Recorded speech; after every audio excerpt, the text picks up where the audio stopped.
Ladies and gentlemen, good day and welcome to the Q3 FY22 earnings conference call of Cholamandalam Financial Holdings Limited, hosted by DAM Capital Advisors Limited. As a reminder, all participant lines will be in the listen-only mode, and there will be an opportunity for you to ask questions after the presentation concludes.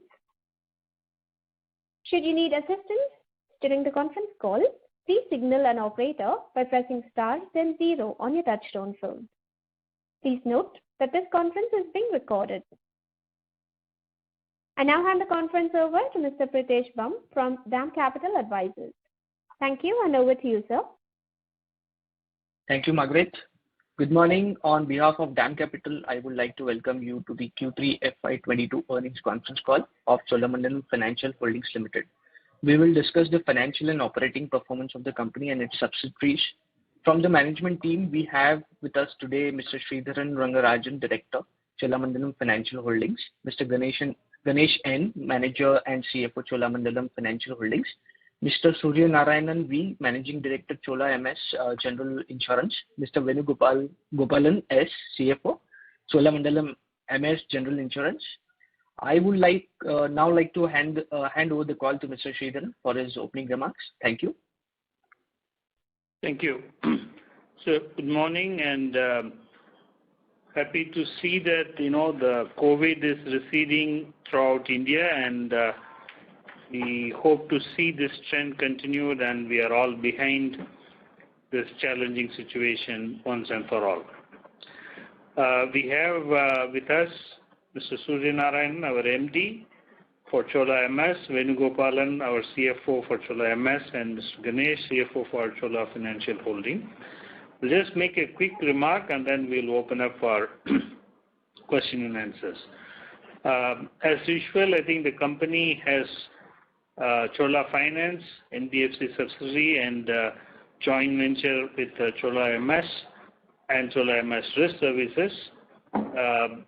NBFC and Chola MS Risk reports under NDAS, while Chola Insurance reports under IGAAP, but they provide the data for us under NDAS for consolidation.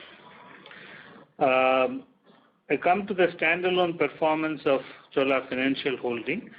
The total income for the quarter is 2.27 crores as again 2.37 crores in the corresponding quarter of the prior year. Loss after tax for the quarter ended December 21 is 1.28 crores as against 3.48 crores in the corresponding quarter of the prior year. The consolidated financial results consist of Chola Investment and Finance and Chola MS General Insurance as well as Chola MS Risk Services. The total income for the quarter ended December 21st increased marginally by 2% to 3,727 crores, while the profit after tax increased by 19% to 543 crores. Cholamandalam Investment Finance Company had several positive like pent-up demand, good monsoon, uptrend in economic indicators like tax collection, power consumption, vehicle registration, highway toll collection, and e-way bill. This has led to a sharp recovery in CIFCL's disbursements and collections during Q3 FY22. Disbursements went up by 32% compared to last year Q3 FY21. PAT for the quarter ended December 21 is 524 crores compared to 409 crores in the corresponding quarter of the prior year, registering a 28% growth. Assets under management marginally increased by 4%, that is 79,161 crores as at December 21, as compared to 75,813 crores as of December 20. CIFCL's assets quality as at December 21, represented by stage 3, stood at 5.85% with a provision coverage of 38.8%, as against 6.16% as at the end of September 21, with a provision coverage of 36.45%. Total provision currently carried against the overall book is at 4% against the normal provision level of 1.75% carried prior to COVID-19 pandemic, representing more than twice the normal pre-COVID provision coverage level. As per RBI norm, based on circular dated November 12, 2021, GNPA percentage and NNPA percentage as of December 21 is 8.53% and 5.76% respectively. We carry 746 crores of higher provision under Ind AS over the IRAC. The capital adequacy ratio as at Q3 FY22 is at 19.8% against the regulatory requirement of 15%. I will now move to Cholamandalam MS General Insurance Company. I'm presenting the numbers as per IGAAP. Please refer page 47 of the presentation which was posted. Chola MS registered a gross return premium of 1,320 crores in Q3 FY22, an increase of 13.1% over the corresponding quarter of the prior year, driven by increased contribution from new channels and growth in commercial as well as SME segment. On a YTD basis, GWP is at 3,442 crores, showing an increase of 10.4% over the last year. The company maintained its leadership position in motor LOB in Tamil Nadu, Chhattisgarh, and targeting to reach number 1 position in EP and Telangana.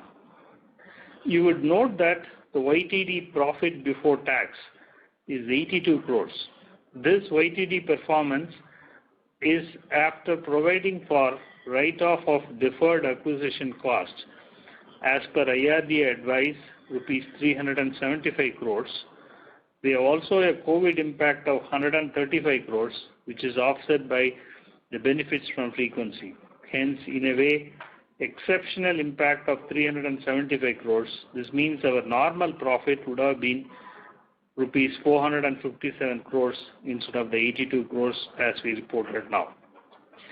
We would like to clarify that 375 crores is arrived at after considering the proportionate write-off of opening DAC amount plus the new business DAC cost, which is assuming that we write off the new business cost in the new model, less had we followed our earlier model, how much you would have charged the P&L. So that is how the 375 crores is arrived at. Since there are a lot of one-offs, this time we feel it is important to talk about what would be our sustainable profit before tax for this year. To arrive at this, we consider the following: how much of opening DAC less normal charge-off from that would impact the full year P&L. This is an important element. The second element is COVID impact, and the third element is the frequency benefit. We feel all put together, along with our expectation for Q4, we expect a sustainable profit before tax for this year would be in the range of 350 crores. Solvency is at 1.86 times as of December end, after considering the disallowance of about 166 crores of tax paid towards contingent liabilities as per IRDA circular. This has an impact of 0.19 times solvency, which means you should consider 1.86 plus 0.19, but since the 166 crores needs to be considered less in the calculation, the net is 1.86. Cholamandalam MS Risk Service is a small but niche company reporting a profit after tax of 2.26 crores for the quarter against 3.56 crores in the corresponding quarter of the prior year. With this opening remark, I open up for Q&A. Thank you. Thank you very much. We will now begin the question and answer session. Anyone who wishes to ask a question may press star and 1 on the touchtone telephone. If you wish to remove yourself from the question queue, you may press star and 2. Participants are requested to use handsets while asking a question. Anyone who would like to ask a question, please press star and 1 at this time. Ladies and gentlemen, we will wait for a moment while the question queue assembles. The first question is from the line of Arjun Narayan from Spark Capital. Please go ahead. Hello, sir. Thank you for the opportunity. Congrats for a great set of numbers and a very detailed presentation. Thanks for that. I would like to understand the non-COVID health ratios have increased from 58.4% in 3Q21 to almost 65% in Q322. Our health loss ratios pre-COVID used to be sub 50%. So is there any significant change in the mix? What is happening within the portfolio? And where do you expect these loss ratios to settle as more and more of non-COVID claims which are not getting reported, or the surgeries that would have got postponed in the last 2 years that come and hit? Where do you expect this loss ratio to settle? Your answer, please. See, certainly the indemnity health claims incidence has been reducing, and I can add with the benefit of the data that we have seen in January and to date, that the impact of third wave on indemnity claims has only been marginal. So to that extent, it is unlikely to impact loss ratios in a big way. Having said that, medical inflation, which is running at about 10 to 12%, is something that the industry is living with and which will push the health claims ratios going forward. Almost all players have approached the regulator to permit a one-time correction in the health prices. We do expect that the regulator will respond to the request of the industry quite favorably. So this is where we see.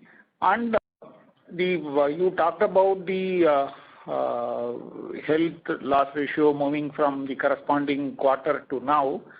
Definitely our proportion of indemnity business has been going up.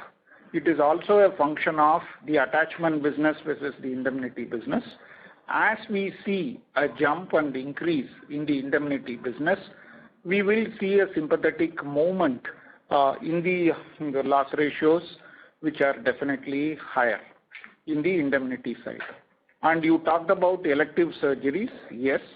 But then I should say that even in the last 4 months, people have chosen to take up the elective surgeries which they had deferred in perhaps until September of this year.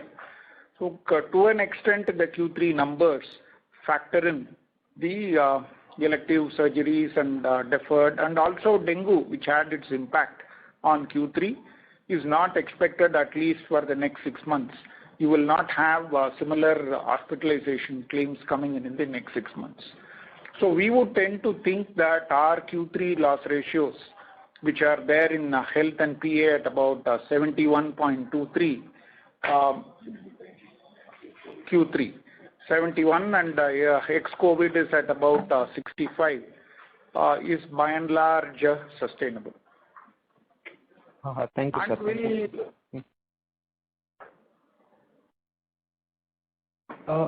Thank you, sir. Thank you for that. Sir, if you can give a breakup of what is the mix between indemnity and benefit-based in the health book? If we look at our in Q3, in fact, our indemnity to benefit business is on the retail side at about 93% indemnity and 7% benefit. And if you are to look at the bundled business, there it would be actually the opposite. Would be about 80% benefit, and then 20% will be the indemnity. So on a blended basis, we at this point in time, we are at about at a year end level, somewhere around close to about 40-60. 40 would be the indemnity side and 60 is the bundled side, attachment bundled. Thank you, sir. Thank you, sir. Sir, just one question. We reported that the number of customers, live customers data, so that has seen a sharp increase from YTD 21 to 22. Now, what product is what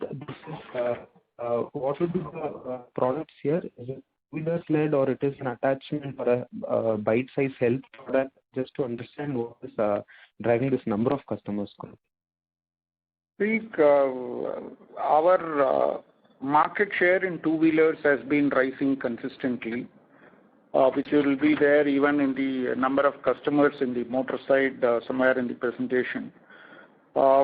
We now have a market share of close to about 15% on a blended basis on new two-wheelers that are sold within the country, which varies between different manufacturers and OEMs quite differently. And this is what is driving the number of customers to much larger levels. Okay, sir. Thank you. That answers my question. Thank you. Thank you.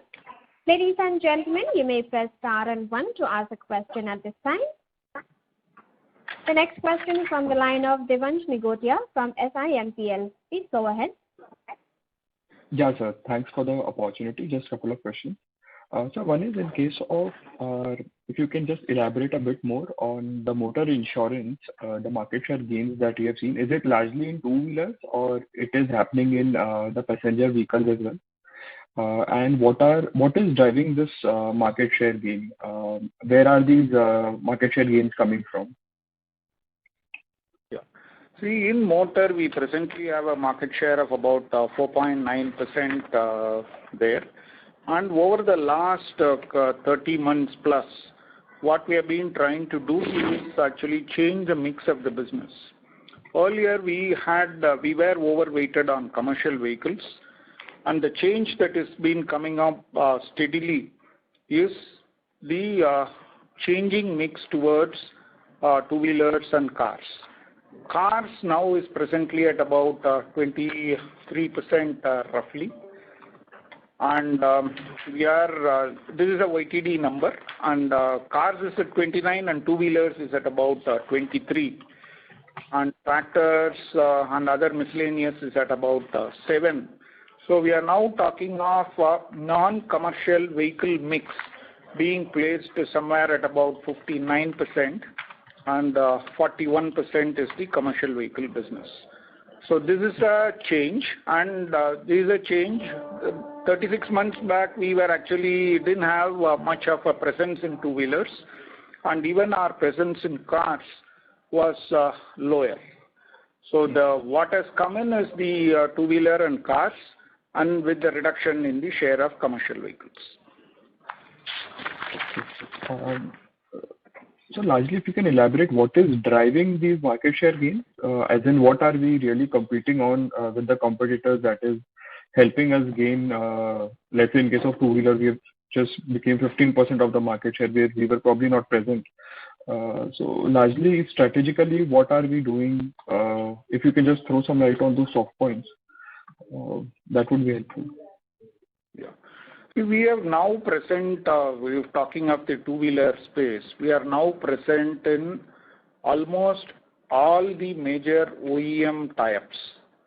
One big driver in the current year was the entry into the tie-up with Hero. And from January, we have got into the tie-up with TVS Motors as well. Besides the conventional ICE engine two-wheelers, we now also have 8% market share in electric two-wheelers, where our market share in the top 5-6 EV two-wheeler manufacturers is fairly well and growing well. The reason for success in pushing up the numbers even in these OEM tie-ups is our presence across the country through our Chola Insurance Express outlets. Two-wheeler is a business which is well penetrated into the country and not just the domain of the urban and Tier 1 markets. Our presence in these Tier 2, Tier 3 markets means our speed to market in having the relationship build and the customer transacting and business building has been faster, so which is what has helped us the growth. On the car side, we got into the OEM relationship with Renault Nissan, which has helped us grow the numbers. And even in cars, we have been stepping up our presence and volumes in tie-ups like Hyundai. Toyota is one program that we have been around for well over 10 years now. Maruti is something where we entered sometime in July 20, and that is also something which has been growing. And in the used vehicles, there is a thrust from our CIE businesses in the semi-urban markets. Okay, so that's really helpful. In case of the deferred acquisition balance, so probably in the last quarter or before that, it was 330 crores. And now we have highlighted it's around 375 crores. So if you can elaborate what has changed here? On the deferred acquisition cost on the opening balance of 326 crores, what we are left with for the Q4 is only 54 crores. So we have been as per the IRDA direction, and we have additionally amortized 27 crores in the Q3 relating to the dwelling business part of it. So what we are left is only 54 crores. Just to add that, I think your question is why last time you said 326, now you are saying 375. The 326 is the opening balance, no change in it. 375 includes the current year fresh acquisition. So hence together is 375. Okay. So just to reclarify the numbers, in June this exceptional was 63, September 100 crores, and December 82 crores. If that's the right amortization quarterly. So you're talking about 63, 182? Yes. Yeah. Overall, the opening bag has been amortized over the period basis. That comes to around 272 crores, 245 crores out of the 326. It's a pro rata part. We additionally amortized 27 crores. So we have taken 272 crores into the books, and what is remaining is 54. Okay. 54. Okay. And in case of the OPEX, operating expense, even if I adjust it for the one-off, they are slightly elevated and have been on a very higher end when we compare it with our competitors. So where exactly these expenses are happening? Is it ad related or distribution related? Also, segmentally, which segment are these OPEX, at a higher level? Is it health or motor or other business? So directionally, how this number is shaping up? So let's say if I adjust it for the 82 crores this quarter, that number is 380 crores. The run rate used to be around 270, 280 crores. And business growth has not increased in the similar way. So if you can just throw some light. I think very broadly, what has to be understood from a comparative purposes is that Chola MS is primarily a retail insurance company. So we do not participate heavily in group health business. We are not there in crop insurance business, nor are we there in the government health businesses. Why I am saying these are that these three lines of businesses do not have any sourcing acquisition costs. So there are competitors who participate in these businesses and therefore have an advantage in terms of the cost structure that they put out. Our business in the commercial lines is growing, but still it will be only about 17% of the total pie. And as that grows, it will provide the balance in terms of the expense structure. So this is the structural business-led explanation, one. Second is from a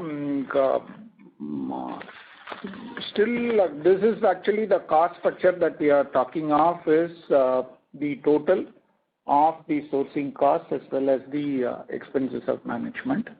There have been investments in technology that have been happening to get ourselves upgraded on the technology platforms, revamp of websites, investments into other related technological requirements. And the final reason that I would place is still our proportion of long-term business to the total premium is also fairly large. You would have noticed even what we have been saying is that we do write a considerable portion of dwelling business. We do write the long-term PA, and we also write the benefit products in long-term, which are long-term, in health, which are long-term.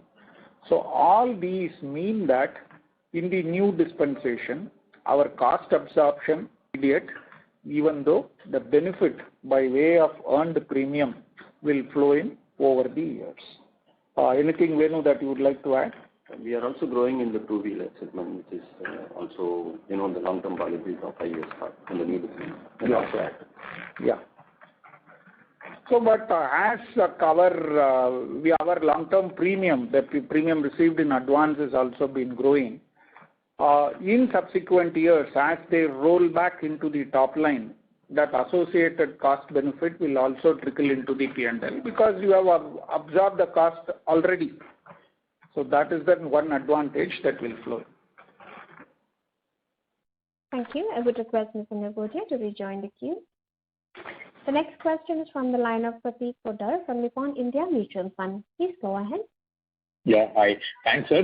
Very elaborate presentation. Just a couple of questions. One is just for your business model to appreciate this point on, as you talked about the mix of long-term businesses, high versus total premium, what would be the sustainable expense ratio in the near term and how should we think about it in the medium term? Your expense ratio, you are talking of 41.6 for the current year, which is a combination of the various factors that I just explained. I would tend to think that over a period in the medium term, this could come down to about 37 or so, is where we would more likely be, because we would still have long-term businesses coming in. So while the curtain effect will be there, the roll-in will happen from the PRA, but we will still be doing fresh business and adding to the bank. So that component would be there. I would see it as a more stable level at about 37 or so. And also similar commentary on loss ratios, sir. Where do you see loss ratios? Is this level what we disclosed in Q3 to be sustainable, or and I'm saying Q3 and not Q1 and 2, or do you believe there is this can further increase as the economy normalizes? See, Q3, if you were to look at, by and large, we see the motor OD loss ratios at an elevated level and more in line with industry and the present market situation as it is. Health claims, we talked earlier in the call as to what has been shaping the loss ratios there. The one key element for that will have a large bearing on Chola MS and the entire industry for future would be as to how the motor third-party loss ratios shape up. The key element to that is obviously the pricing element. All of us know that there has been no change in prices that has happened since April 19. In fact, it was from June 19. There was an election, public election then. And in long-term policies, there has been no change since October 2018. So it's more than 3.5 years since there has been any correction. That is going to have a significant bearing on how the loss ratios in TP shape up. Medical inflation in accident injury claims of motor third party and a continuous rise in minimum wages as well as salary levels, which would apply in case of death claims, will have that inflationary impact, and this needs to be corrected by way of a price correction. The industry has represented regularly and continuously, both individually and through the council. We really hope that the regulator will come out with an announcement as to price correction sooner than later. But that can have a bearing on the overall loss ratios for the industry itself. Understood. And sir, this quarter we have disclosed motor TP health ratios at 64%. With pricing element not being there, is this sustainable or this goes back slightly upwards? In the sense I'm saying, let's say if pricing doesn't come back, or there is no price revision, which is due since last 2-3 years, I agree.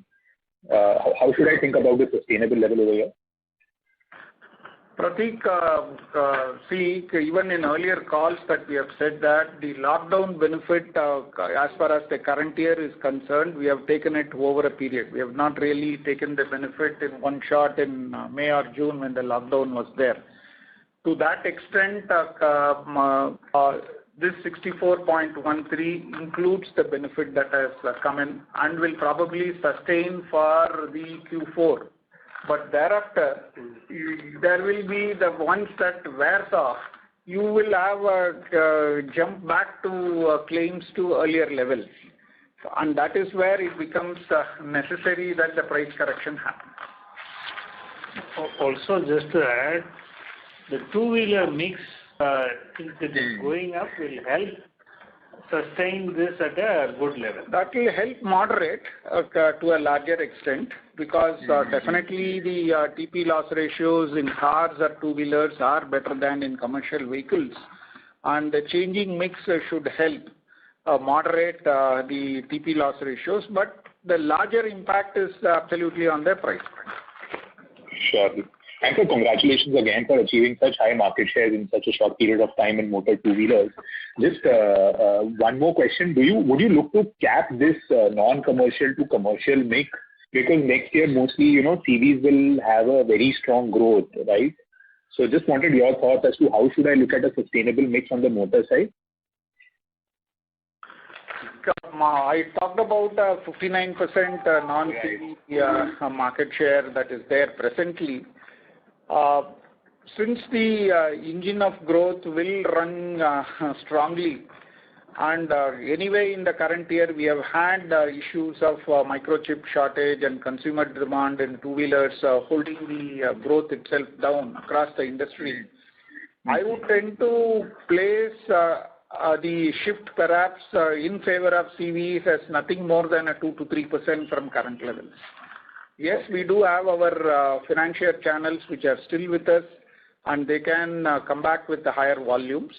But I would still think that a 59 non-CV may at best drop to about 56, but nothing more than that. Very helpful. Sir, on TA, this quarter we have underperformed industry growth. Anything to read into it, or is it mostly because of IndusInd Bank channel?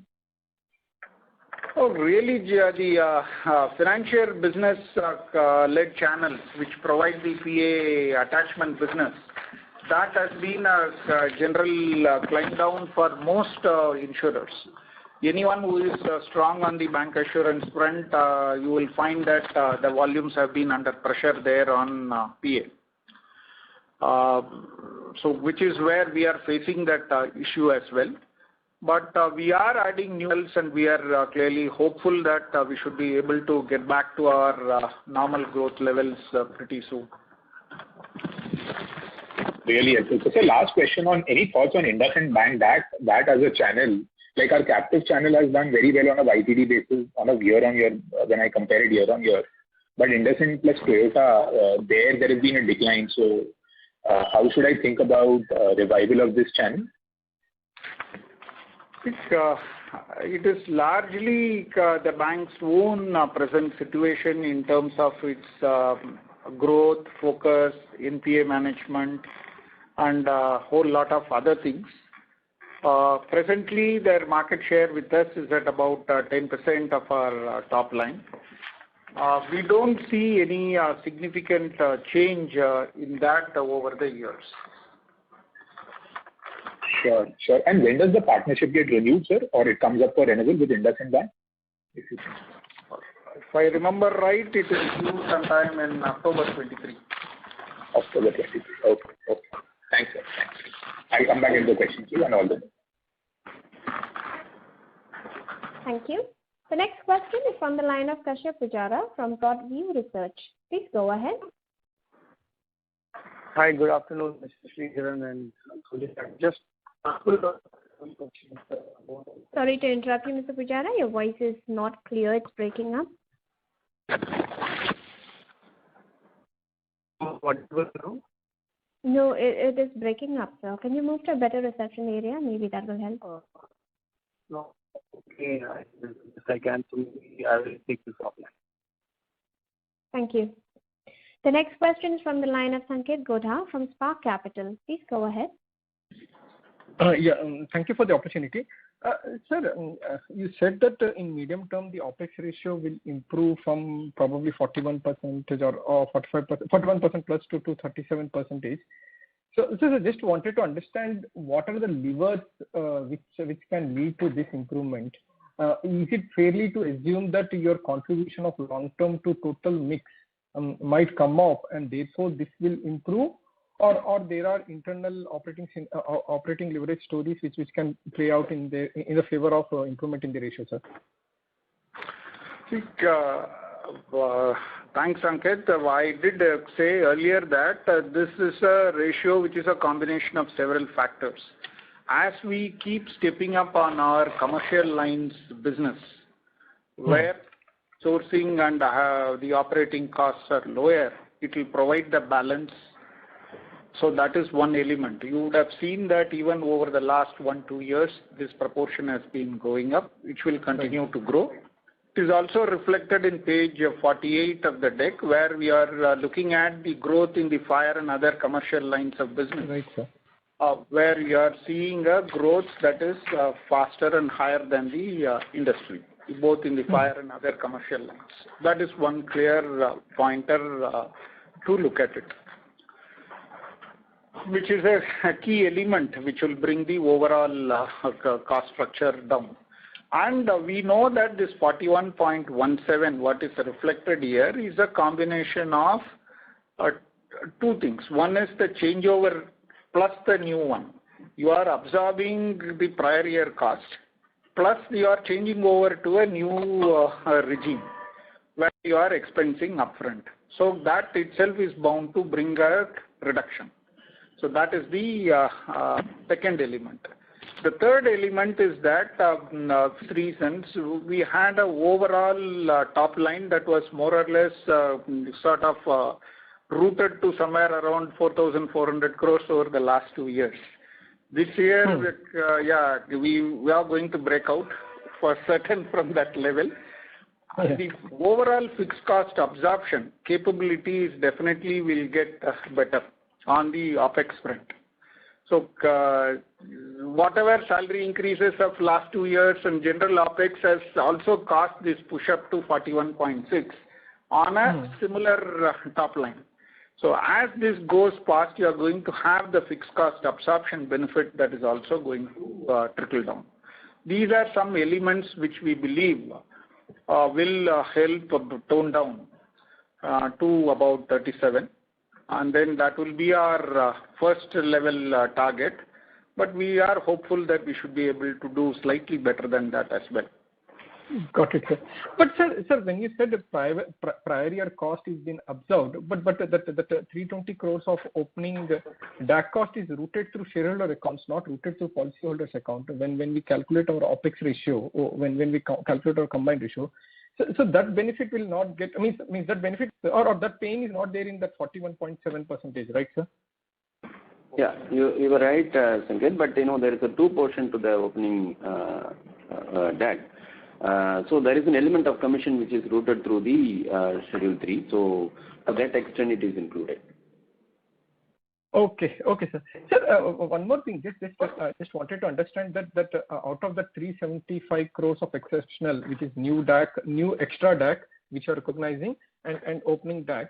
So if I do a back calculation, then the new business DAC is or cost associated with new long-term policies is closer to 103 crores in 9 months FY22.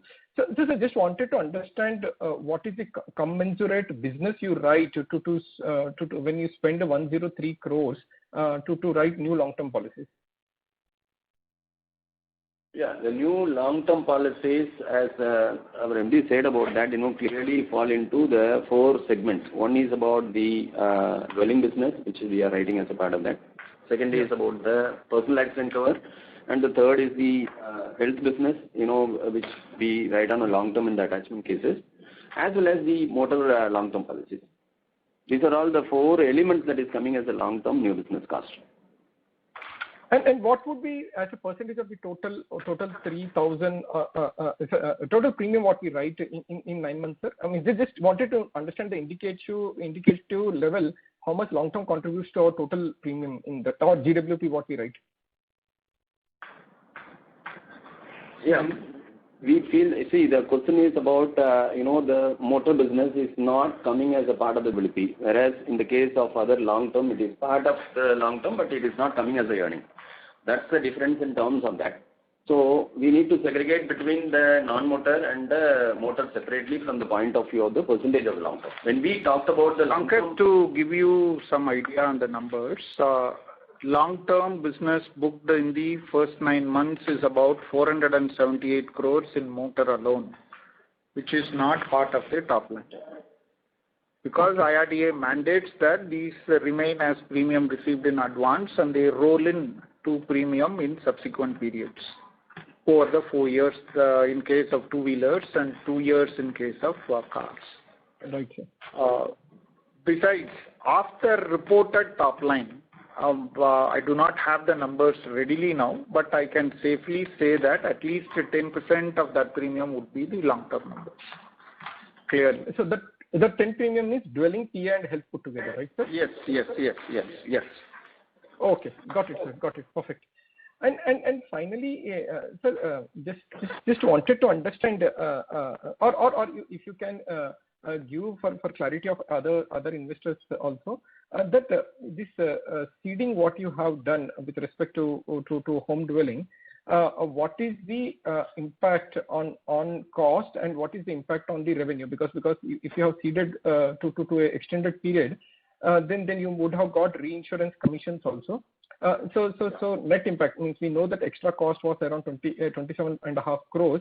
So what is the equivalent income which got recognized in the current quarter, sir? Yeah, Sanket, the additional session made was 66 crores, which is part of the reduction in the NWP or addition to the session on the home dwelling. On that, we have recognized RA commission of 50 crores in the Q3. We have taken the 27 crores as a part of that, which we disclosed as a part of that as a cost, which is part of the opening tax. We additionally amortized in Q3, which will not come in Q4. Got it, sir. Sir, one final data keeping question. Can you disclose NWP and NEP number for third quarter or for 9 months FY22?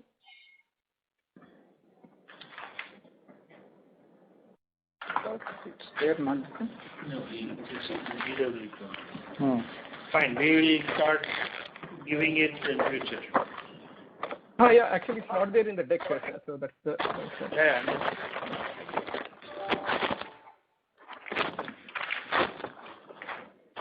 Okay.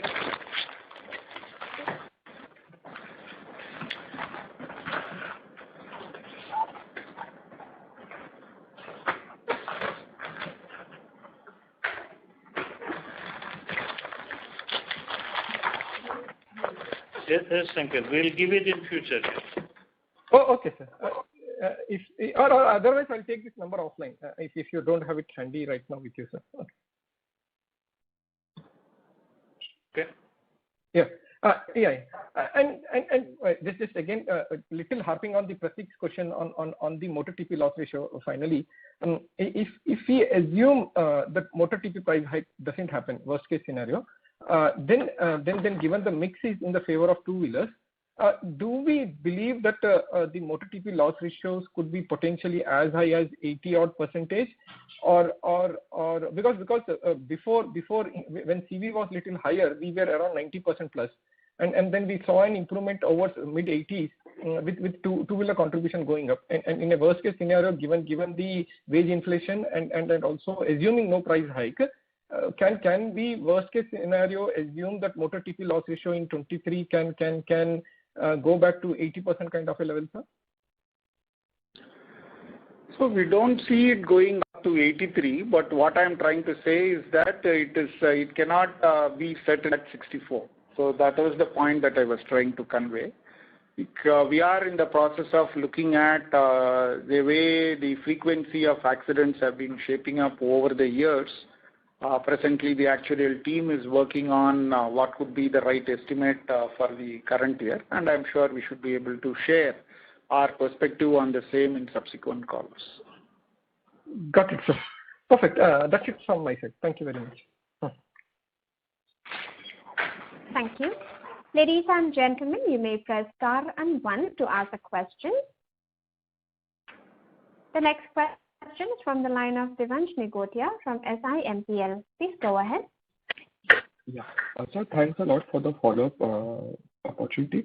Sir, we mentioned 164 towards contingent liability. If you can just help us understand what is it regarding? Taxation, So the contingent liability, as we said in the earlier calls also, consists of the direct tax litigation with the department.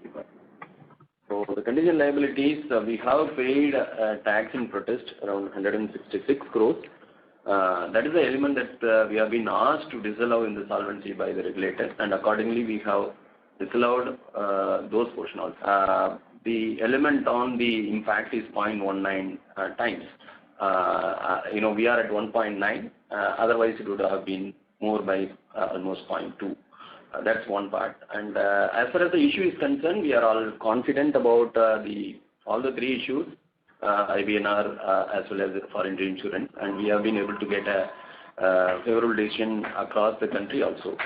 So we are waiting for the time to get the clear. In the meantime, the question is about the taxes paid against those three tax litigation, which has been conservatively taken for the purpose of solvency. So has that been adjusted from the net worth as well, or it's only for the solvency calculation? It's only for the solvency. It is disclosed in the contingent liability in the notes to accounts on a gross basis. What is tax paid has been disallowed for the purpose of solvency. Okay, so it has not been adjusted in the net worth. Okay. Yeah. Oh, as we have said in the past, while the regulator is certainly sympathetic and has actually written both to CBDT and to the Department of Financial Services in favor of all the players in the southern part of the country, as a measure of abundant caution, they have instructed that these be knocked out for the purposes of solvency computation. So these, to reiterate, are issues which are implemented by the tax department only in the southern part of the country and not so much in the other parts. So to that extent, it is a differential treatment that has been meted out. Okay. Sir, just if you could just elaborate a bit more on what is it regarding and what is the protest, what was the conflict, and how did they arrive at this amount? It would be really helpful. Yeah, to put it in a nutshell, see, we talked about motor third party. We make these provisioning. It is not that these are reported claims. The claims get reported over a period of time, anywhere ranging between until they have their tail up till a minimum of 6-7 years. We make a provision now. So department has taken a view that this provisioning should be disallowed and tax is to be remitted. And this is a view taken only by the department in this part of the country and not elsewhere. So to that extent, we have contested it, and the regulator is also in support of the same. So this is one major item. The second one is we know that reinsurance is very much a part of the insurance business. Reinsurers provide capital. and the remittance that you make to the reinsurers, they have been disallowed, notwithstanding the fact that there are very clear double taxation avoidance agreements between the countries with whom where the reinsurers are domiciled. So this again is an issue that is unique only to this part of the country. So these are the two larger issues where the players from this part of the country have been contesting. I have put it. Okay. Okay, so this is it from my side. Thanks a lot. Thank you. The next question is from the line of Prateek Poddar from Nippon India Mutual Fund. Please go ahead. Yeah, thanks for taking my question again, sir. So a couple of questions. One is, can you just talk about the DHFL channel, which is now with Piramal? How are talks progressing over there? That's question number one. Should I? Yeah, you can. I will answer them together. You can. Yeah. Okay. Second is average duration of investment book. And last question, sir, you called out for higher, within OPEX, you called out for higher tech investments. Just wanted to understand if you can call out for the absolute amount and the sustainability of the same. So the first one on the DHFL part, our corporate agency with them subsists, and we are in discussions with them.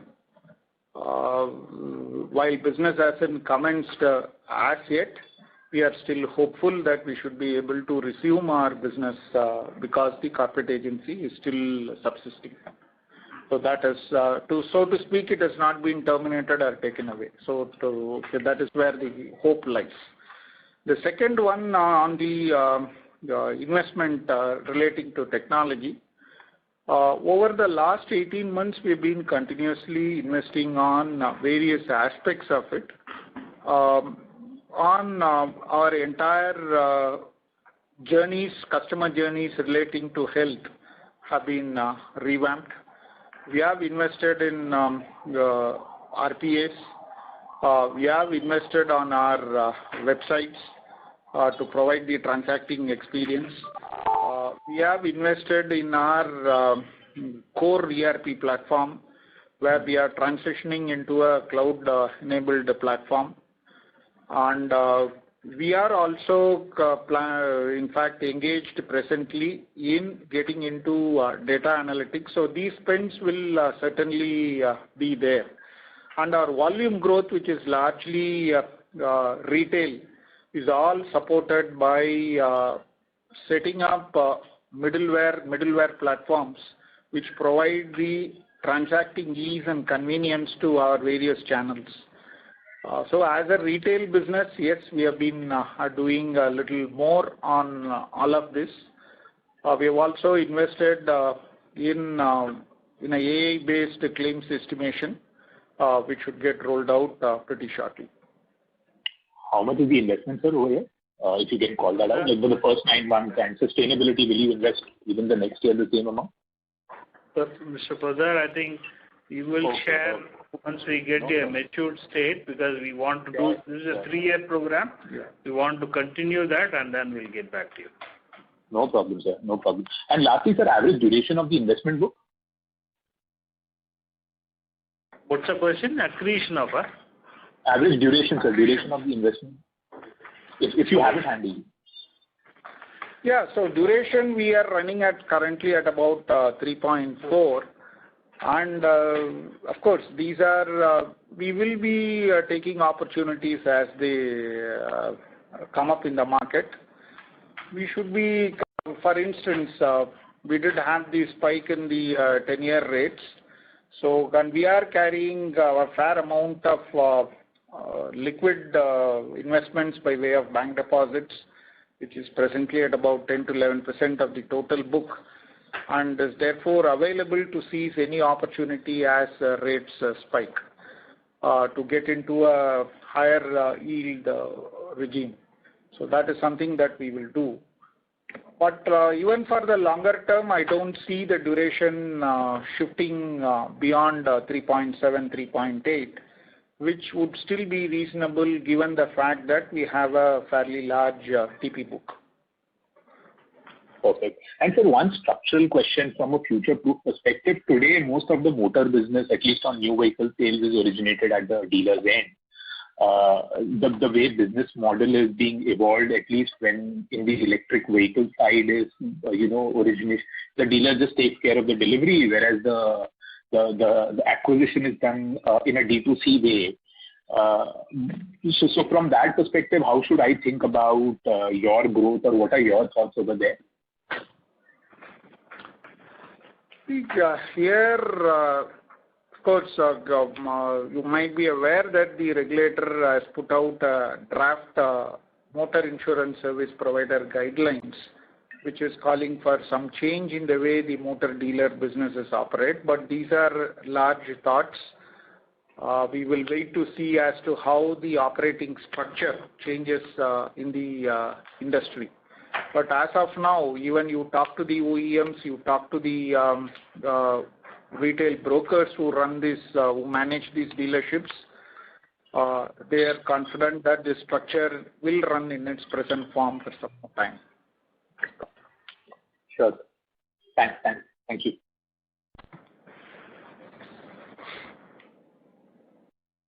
Thank you. The next question is from the line of Ameya Karambulkar from Kotak Investments. Please go ahead. Hi, good morning, sir. Thank you so much for the opportunity. Sir, considering the different dynamics within the motor, OD, TP, and health industry, going forward on a more normalized basis, how should we look at the overall combined ratio and ROE going forward? I mean, your aspirations or your thoughts on that would be useful. Thanks. So earlier in the call, Mr. Sridharan did mention about the impact of the various one-time elements that have hit the P&L of the current year. So we would tend to think that if we were to unclog all these one-time elements out of the P&L, on a steady-state basis, we expect that the COR would have been roughly around 103 for the current year. So which is where we are.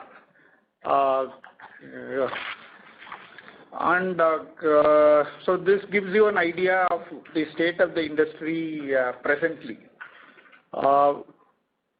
We do believe that our focus continuing on the retail side and with the kind of OPEX and expense structure improvement that we are looking at, we certainly see an improvement from this 103 as we go along.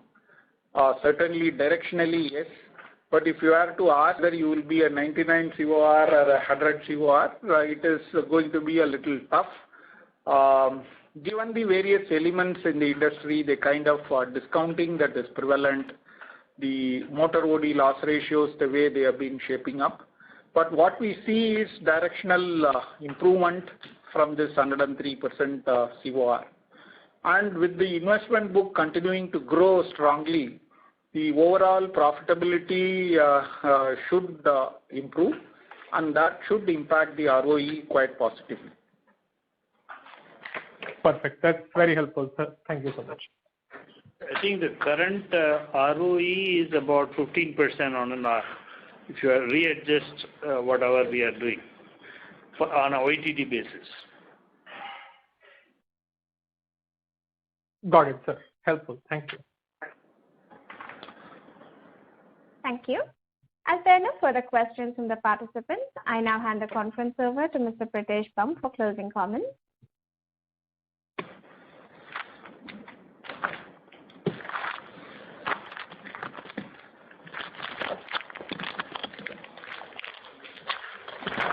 Mr. Pritesh Bumb, please unmute yourself from your handset. We cannot hear you. Sorry. Thank you for the opportunity from the management. Stay safe. Thank you. I think thank you. We feel that most of our challenges are behind us. I think we went through some tough times in the last couple of years, both due to COVID as well as due to other challenges. I think we are having a very positive outlook going forward and look forward to meeting you again in a quarter. Thank you. Thanks, everyone. Thank you. Thank you. On behalf of DAM Capital Advisors Limited, that concludes this conference. Thank you for joining us, and you may now disconnect your lines.